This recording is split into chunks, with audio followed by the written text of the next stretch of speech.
ಒಬ್ಬ ಗಡಿಪಾರಿ ದೇಶದ home minister ಆಗ್ತಾನೆ. ತಗೊಂಡಾಗ ಅದನ್ನ ಕಸದಲ್ಲಿ ಹಾಕಿದ್ರೆ ನಾವ್ ಯಾರು ಸುಮ್ಮನೆ ಇರಲ್ಲ. ಒಬ್ಬ ಟೀಮ್ ಆರೋನು ದೇಶದ ಪ್ರಧಾನಿ ಆಗ್ತಾನೆ. ಅಂಬೇಡ್ಕರ್ ಫ್ಯಾಷನ್ ಅಂತೆ. ಒಬ್ಬ ಆದಿವಾಸಿ ಹೆಣ್ಮಗಳನ್ನ ಈ ದೇಶದ ರಾಷ್ಟ್ರಪತಿ ಮಾಡ್ತೀವಿ. ದೇವ್ರ ಹೆಸರು ಹೇಳಿದ್ರೆ ಒಳ್ಳೇದಾಗುತ್ತೆ. ಅಂಬೇಡ್ಕರ್ ಬಗ್ಗೆ ಮಾತಾಡಕ್ಕಲ್ಲ. ಅಂಬೇಡ್ಕರ್ ಹೆಸರು ಹೇಳಕ್ಕೂ ಈತನಿಗೆ ಯೋಗ್ಯತೆ ಇಲ್ಲ. ಜೈ ಶ್ರೀರಾಮ್ ಅನ್ಕೊಂಡು ಗುಜರಾತಿ ಮುಂಡೆವ್ಗೆ ವೋಟ್ ಕೊಟ್ರಲ್ಲ. That is the power of constitution. ನಮಸ್ಕಾರ. ಈ ನಮ್ಮ ದೇಶದಲ್ಲಿ ಹೊಸ ಸರ್ಕಾರಗಳು ಬರುತ್ತೆ ಹೋಗುತ್ತೆ. ಹೊಸ ಪ್ರೈಮ್ ಮಿನಿಸ್ಟರ್ ಬರ್ತಾನೆ ಹೋಗ್ತಾನೆ. ಹೊಸ ಹೋಮ್ ಮಿನಿಸ್ಟರ್ ಬರ್ತಾನೆ ಹೋಗ್ತಾನೆ. ಬಟ್ ಪ್ರಶ್ನೆ ಏನಪ್ಪ ಅಂತಂದ್ರೆ, ನಾವು ಮಾಡ್ಕೊಂಡಿರೋಂಥ ವ್ಯವಸ್ಥೆ ಮಾತ್ರ ಈ ದೇಶದ ಸಂವಿಧಾನ. ಈ ಸ್ವತಂತ್ರ ಕೊಡಕ್ಕೆ ನಮ್ಮ ಪೂರ್ವಜರು ಕೊಟ್ಟಂತ ಬಲಿ, ಶ್ರಮದಾನ, ಅವ್ರ ಜೀವ ಎಲ್ಲವುದು ಕೊಟ್ಟಿದ್ದು ಮಾತ್ರ ಶಾಶ್ವತವಾಗಿ ಉಳಿತದೆ. ಪಾರ್ಲಿಮೆಂಟಲ್ಲಿ ಒಬ್ಬ ಗಡೀಪಾರ್ ಈ ದೇಶದ ಹೋಮ್ ಮಿನಿಸ್ಟರ್ ಆಗ್ತಾನೆ. ಒಬ್ಬ ಮಾಜಿ ಗಡೀಪಾರ್ ಈ ದೇಶದ ಹೋಮ್ ಮಿನಿಸ್ಟರ್ ಆಗ್ತಾನೆ. ಆಶ್ಚರ್ಯ ಪಡಬೇಕಾಗಿಲ್ಲ. ಒಬ್ಬ ಟೀಮ್ ಆರೋನು ದೇಶದ ಪ್ರಧಾನಿ ಆಗ್ತಾನೆ. ಆಶ್ಚರ್ಯ ಪಡಬೇಕಾಗಿಲ್ಲ. ಒಬ್ಬ ಆದಿವಾಸಿ ಹೆಣ್ಮಗಳನ್ನ ಈ ದೇಶದ ರಾಷ್ಟ್ರಪತಿ ಮಾಡ್ತೀವಿ.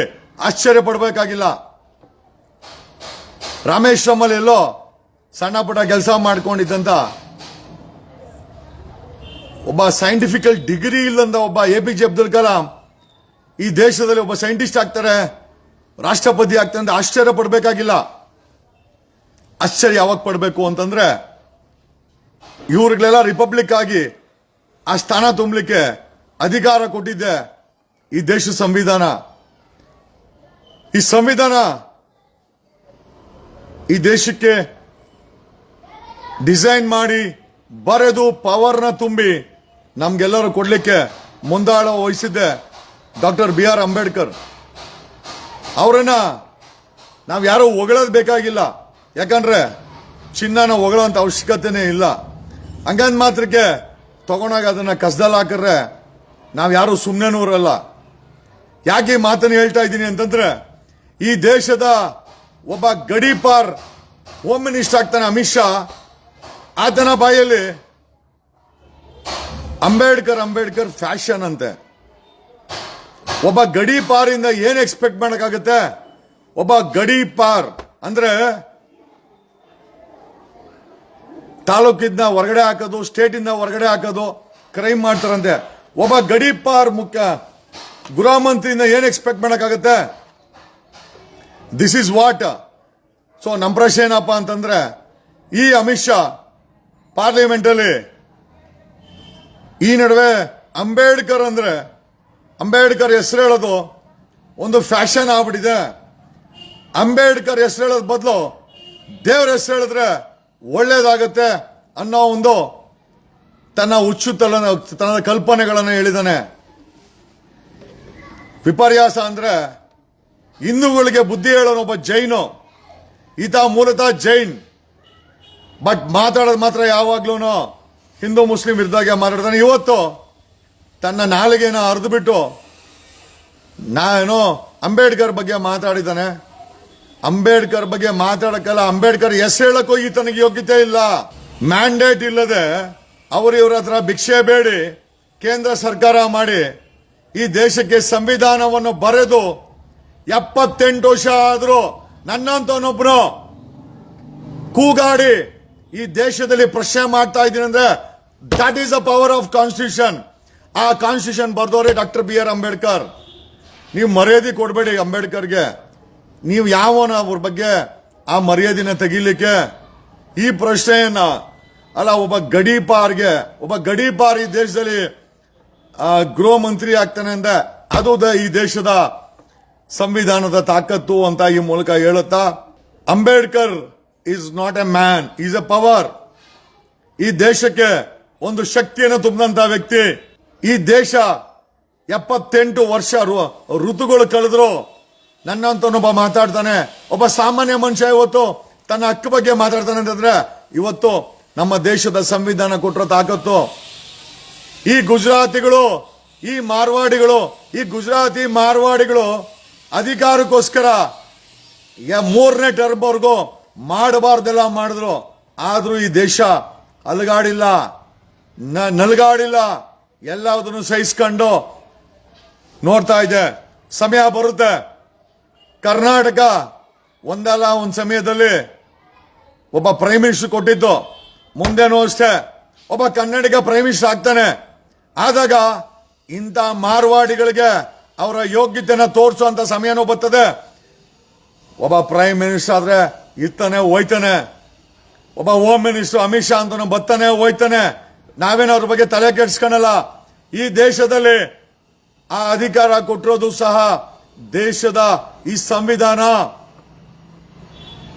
ನೋಡ್ರಿ, ನೀವೆಲ್ಲ ಜೈ ಶ್ರೀರಾಮ್ ಜೈ ಶ್ರೀರಾಮ್ ಅನ್ಕೊಂಡು ಈ ಗುಜರಾತಿ ಮುಂಡೆವ್ಗೆ ಓಟ್ ಕೊಟ್ರಲ್ಲ, ಎಲ್ಲಿ ಕೈ ಹಾಕ್ತಾವ್ರೆ ಯೋಚನೆ ಮಾಡಿ.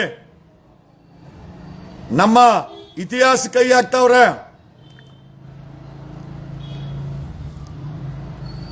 ನಮ್ಮನ್ನ ಇವನು ಈ ಹೋಮ್ ಮಿನಿಸ್ಟರ್ ಪಾರ್ಲಿಮೆಂಟ್ ಅಲ್ಲಿ ಹೋಮ್ ಮಿನಿಸ್ಟರ್ ಆಗಕ್ಕೂ ಸಂವಿಧಾನನೇ ಕಾರಣ. ಒಬ್ಬ ಜೈನ್ ಮೈನಾರಿಟಿ ಜೈನ್ ಈ ದೇಶದ 3 ಟರ್ಮ್ ಹೋಮ್ ಮಿನಿಸ್ಟರ್ ಆಗ್ತಾನೆ. ನಾವೆಲ್ಲ ಗೆಣಸ್ಕಿಡಕ ಇರೋದು ಒಬ್ಬ ಮೈನಾರಿಟಿ ಜೈನ್. ಅಮಿತ್ ಶಾ ಹಿಂದೂ ಅಲ್ಲ, ಒಬ್ಬ ಜೈನ್ ಈ ದೇಶದ ಹೋಮ್ ಮಿನಿಸ್ಟರ್, ಒಬ್ಬ ಜೈನ್. ಸಮಸ್ಯೆ ಏನು ಅಂತಂದ್ರೆ ಪ್ರಶ್ನೆ ಮಾಡಬೇಕಾದ ಬಾಯಿಗಳು ಮೌನವಾಗಿವೆ. ಒಂದು ಲಿಮಿಟ್ ಓಕೆ, ಲಿಮಿಟ್ ಮೀರಿದ್ರೆ ಸಂವಿಧಾನದ ಪವರ್ ಏನು ಅಂತ ಜನ ತೋರಿಸ್ತಾರೆ. ಇಂಥ ಅಮಿತ್ ಶಾಗಳಿಗೆ ಅಂತ ಹೇಳ್ತಾ ಯಾವುದೋ ಅಫ್ಘಾನಿಸ್ತಾನಿಂದ ಪಾಕಿಸ್ತಾನದ ಮೂಲಕ 25 ವರ್ಷದಿಂದ ಡ್ರಗ್ ಅನ್ನು ತರಿಸ್ಕೊಂತಾರೆ. ಡ್ರಗ್ ದಂಧೆ ಸಾವಿರಾರು ಕೋಟಿ ದುಡ್ಡು ಬರ್ತದೆ. 2002ರಲ್ಲಿ ಆ ಹಿಂದೂ ಮುಸ್ಲಿಂ ಗಲಾಟೆ ಮಾಡಿ ಗುಜರಾತ್ನ ಗ್ರಿಪ್ಪಲ್ಲಿ ಇಟ್ಕೊಂಡವ್ರೆ. 3 ಟರ್ಮ್ ಸಿಎಂ, ಈಗ 3 ಟರ್ಮ್ ಪ್ರೈಮ್ ಮಿನಿಸ್ಟರ್. ಗುಜರಾತಿಗಳು ಅಧಿಕಾರವನ್ನು ಹೆಂಗ್ ಹಿಡ್ಕೊಂಡಿದ್ದಾರೆ ಅಂತ ಕನ್ನಡಿಗರು ಅರ್ಥ ಮಾಡ್ಕೊಬೇಕು. ನಾನು ಪದೇ ಪದೇ ಹೇಳ್ತೀನಿ, ಕರ್ನಾಟಕದಲ್ಲಾಗ್ಲಿ ದೆಹಲಿಲಾಗ್ಲಿ ಕನ್ನಡಿಗರ ಅಧಿಕಾರದಲ್ಲಿ ಇರಬೇಕು. ಕನ್ನಡದಲ್ಲಿ ನೀವ್ ಹೇಳ್ತೀರಾ MP ಗೆಲ್ಸ್ ಕಳ್ಸಿದ್ರ, MPಗಳು ಅಧಿಕಾರದಿಲ್ಲ ರೀ, ಗುಲಾಮ್ಗಿರಿಲಿದ್ದಾರೆ. ಆ ಗುಜರಾತಿ ಸೇಟುಗಳು, ಆ ಗುಜರಾತಿ ಮಾರ್ವಾಡಿಗಳು ಬಿಸಾಕಿದಕ್ಕೆ ಸೈನ್ ಮಾಡ್ತಾರೆ, ಕೈ ಕಟ್ಕೊಂಡು ನಿಂತ್ಕೊಂತಾರೆ. ನಮ್ಗೆ ಗುಲಾಮರು ಬೇಕಾಗಿಲ್ಲ, ನಮಗ್ ಬೇಕಾಗಿರೋದು ಜನಪ್ರತಿನಿಧಿಗಳು.